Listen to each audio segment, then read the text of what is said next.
Hello everybody, it's Lisa Brown with Brown Echoes Crafting.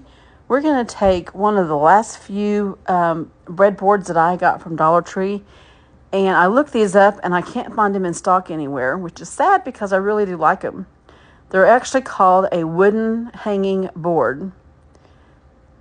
I painted this a green color and I couldn't find out the name because I had paint on the front of the bottle, so I couldn't tell you what color green it was. But we're going to go ahead and we're going to do some dry brushing of white over it before we're done. And I went ahead and painted the back and the sides real quick.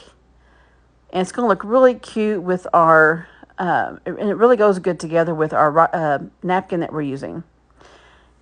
I started to paint the outside edges of the breadboard, thinking that I would put some white in the middle of it for the napkin. And after I started dry brushing it, I decided here in just a minute that I'm going to go ahead and paint the whole front of it white. Once I put the napkin up on it, I noticed that it needed to pop more in some areas. And after I dry brushed the sides and the back, I put the napkin on it, and you can tell that it really needed to be more white all underneath it. We just kind of dry brushed some white over the back of it. And we're going to give this a good dry before we flip it over. And you can see there's our napkin. And once we take off these plies, it really needs to be, the color really needs to pop underneath it. And this had quite a bit of ink on the middle layer there. You might could use it for something. So you can see there, I really wanted it to look a little more all over than just in the center there. So I ended up painting the whole thing up to the handle. Just some Waverly white chalk paint. That's a tongue twister sometimes when you're tired. And I just straightened up the edge on the top, and I like that a lot better. I went ahead and used some of my DIY patina that you can use for decoupaging, and I put a thin coat down, and I dried it just as if it was Mod Podge. And next we're going to put our napkin down. And I couldn't find anything but a paper sack from Silver Dollar City, so I cut the front of it off, and I used that instead of parchment paper or my Teflon sheet.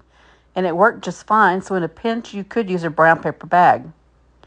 We're just going to sand that off really quick and get all the excess part of that napkin off. And I just carefully did it right there at the top.